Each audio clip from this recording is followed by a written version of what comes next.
Assalamu alaikum. Welcome to Codeword Explorations. In today's lecture, we will discuss about theory of automata introduction of chapter number 2, which name is languages. तो start करते हैं हम यहाँ से।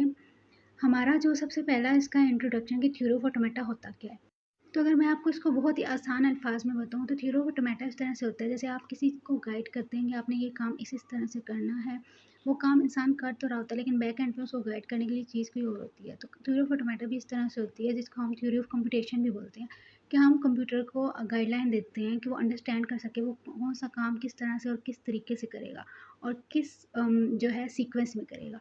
Like यहाँ पे एक एग्जांपल है आपके पास कि गेम्स आप डेवलप करते हो, तो उसमें आपके पास एक सीक्वेंस होता है गेम डेवलप करने का, और आपकी वो गेम उसी सीक्वेंस में चल रही होती है। वन लेवल बाय लेवल होता है, फर्स्ट लेवल सेकंड लेवल। इसी तरह से अगर आप ट्रैफिक की लाइट के सिग्नल्स देखें तो पहले एक रेड लाइट आती है, ग्रीन लाइट आती है, मतलब वो सीक्वेंस में अपने टाइम पे वो वर्क कर रही होती है। थ्योरी ऑफ ऑटोमेटा भी इस तरह से होता है कि हम कंप्यूटर प्रोग्रामिंग तो कर रहे होते हैं, लेकिन उसके उस कोडिंग के बैक एंड पे भी एक कोडिंग होती है, एक सीक्वेंस होता है, एक इंस्ट्रक्शन होती हैं, जो कि बेसिकली थ्योरी ऑफ ऑटोमेटा होती है। ये ब्रांच है दोनों मिक्स, कंप्यूटर साइंस की और मैथमेटिक्स की, क्योंकि अभी आप देखेंगे आगे कि यहाँ पे हमारे पास काफ़ी सारी वर्किंग जो होगी वो मैथमेटिक्स से रिलेटेड भी होगी। नेक्स्ट चीज़ जो हमारे पास चैप्टर नंबर 2 में आ जाती है वो है three pillars of theory of automata, जो कि हमारे पास है लैंग्वेजेस, ऑटोमेटा एंड ग्रामर। और लैंग्वेज जो है वो फर्दर उसके थ्री पार्ट्स और हैं, सैम्बल, अल्फ़ाबेट्स एंड स्ट्रिंग्स। अच्छा, जो हमारे पास लैंग्वेज होती है वो ऑल पॉसिबल स्ट्रिंग्स की कलेक्शन होती है। जिस तरह हमारे पास मैथ में सेट्स होते हैं, जो कि आप सबने पढ़े ही होंगे, और हमारे पास क्या होते हैं, अगर प्राइम नंबर है तो उसके ऑल पॉसिबल सेट्स हम लिखते हैं, जो भी उसके पॉसिबल उसमें आ सकते हैं। या होल नंबर होते हैं 0 से 1 2 3 4 अप टू सो, जो उसमें होते हैं पॉसिबल सेट्स वो हम सारे इसमें लिखते हैं। तो ये यहाँ पे लैंग्वेज भी इसी तरह से होती है, तभी इसको मैथमेटिक्स और कंप्यूटर दोनों की ब्रांच कहा गया है। सिंबल जो होता है वो हमारे पास स्मॉलेस्ट यूनिट होता है, 1 2 3 ABC कर लो। देन अल्फ़ाबेट्स हमारे पास होते हैं कोई भी जो आपके पास गिवन वैल्यू होती है, जैसे कि जो क्रिएट की जाती है ए एंड बी से, जैसे कि आप ए और बी को मिला के ए बी बना लो, या बी ए बना लो, या ए बी बना लो, या बी ए बना लो, कोई भी आप चीज़ बना लो वो आपके पास अल्फ़ाबेट बन जाती है। देन स्ट्रिंग जिस तरह से मैथमेटिक्स में हमारे पास हम सारे होल नंबर या प्राइम नंबर्स का एक फुल सेट बनाते हैं, तो उधर हम उसको फुल सेट बोलते हैं। लेकिन यहाँ पे जब हमारे पास एक कंप्लीट सेट बन जाता है तो उसको हम स्ट्रिंग बोलते हैं। जैसे कि आप यहाँ पे देख सकते हैं कि हमारे पास यहाँ पे जो एक स्ट्रिंग नज़र आ रही है लास्ट में, यह हमारे पास एक वहाँ पे सेट कहलाया जाता है, यहाँ पे स्ट्रिंग कहलाई जाती है। देन नेक्स्ट हमारे पास है कि ऑटोमेटा क्या होता है, सेकेंड हमारे पास जो पिलर है वो। तो ऑटोमेटा हमारे पास बेसिकली ये होता है जो स्पेसिफाई करता है कि क्या गिवन जो स्ट्रिंग है वो लैंग्वेज का पार्ट है भी कि नहीं। लाइक अगर आपके पास मैथमेटिक्स की एग्जांपल ले लें कि आपसे कहा गया कि होल नंबर्स आपने लिखने हैं, और आप होल नंबर्स की जगह प्राइम नंबर लिख देंगे सोच कर कि दोनों मिलते जुलते हैं, दोनों में आते तो वर्ड सेम इसी में, लेकिन ऐसा नहीं है, तो वो चीज़ गलत हो जाती है। तो ये चीज़ स्पेसिफाई करता है कि क्या ये लैंग्वेज का पार्ट है भी कि नहीं है।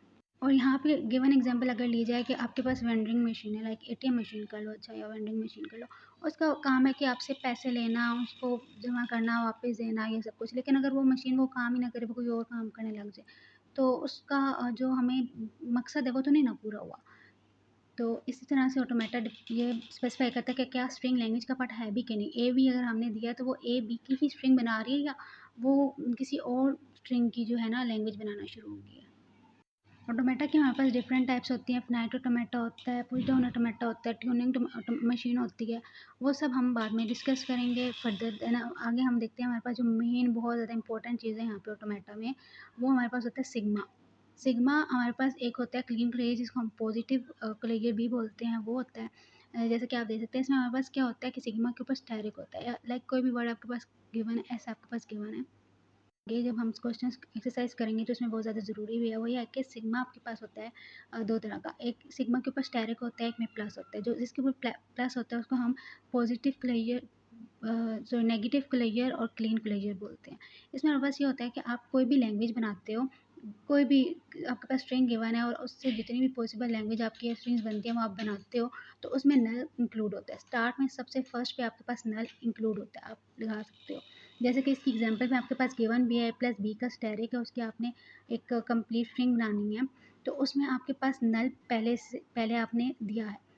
देन आपके पास जो सिग्मा के ऊपर प्लस का साइन होता है वो ये होता है कि जो भी आप स्ट्रिंग बना रहे हो वो उसमें आपके पास नल इंक्लूड नहीं होगा, आप स्टार्ट में नल नहीं लगाओगे। तो मेन का इन दोनों का पर्पज़ यही है कि स्टेयरिंग में आपके पास नल इंक्लूड होता है, प्लस में नहीं होता। देन हमारे पास आ जाता है ग्रामर। उसके बाद ग्रामर है। ग्रामर भी जो है स्टैंडर्ड वे और नेचुरल लैंग्वेज है, और स्टैंडर्ड वे है लैंग्वेज को प्रेजेंट करने का, और ये भी आपके पास आइडेंटिफाई करती है कि क्या लैंग्वेज स्ट्रिंग जो है वो पार्ट ऑफ लैंग्वेज है कि नहीं है। तो इसमें हमारे पास ग्रामर में कुछ चीज़ें होती हैं, लाइक वेरिएबल होता है जिसको हम वी से डोनेट करते हैं, कैपिटल वी। तो देन हमारे पास टर्मिनल्स होते हैं जो कि स्मॉल लेटर्स होते हैं। ये जब हम क्वेश्चंस करेंगे तो आप सही से देख सकते हैं। देन हमारे पास प्रोडक्टिव को रूल होता है, ये भी हम नेक्स्ट पढ़ेंगे कि बेसिकली प्रोडक्शन रूल होता क्या है। देन एस होता है जो उसके स्टार्टिंग सिंबल होता है। इनकी जब हम एग्जांपल्स करेंगे तो साथ साथ देखेंगे कि वेरिएबल्स क्या हैं, टर्मिनल्स क्या हैं, प्रोडक्शंस क्या है, और स्टार्टिंग सिंबल्स क्या है। नेक्स्ट हमारे पास है पैलिंड्रोम। पैलिंड्रोम कोई भी ऐसा सीक्वेंस होता है वर्ड का जिसको आप फॉरवर्ड रीड करो या बैकवर्ड रीड करो, रहता सेम ही है। अगर हम इंग्लिश के किसी वर्ड की एग्जांपल लें तो रडार, रडार को आप सीधा रीड करो, फॉरवर्ड रीड करो या बैकवर्ड, वो रहेगा रडार। आप इसको देख के उल्टा करके राइट करके देख भी सकते हैं। तो अगर हम इसकी एग्जांपल ऑटोमेटा में लें, तो अगर हमारे पास इसकी स्ट्रिंग बनाई, कोई भी स्ट्रिंग बनाए, तो उसमें अगर ए बी ए है, उसको आप फॉरवर्ड लिखो बैकवर्ड लिखो, वो रहेगा ए बी ए ही।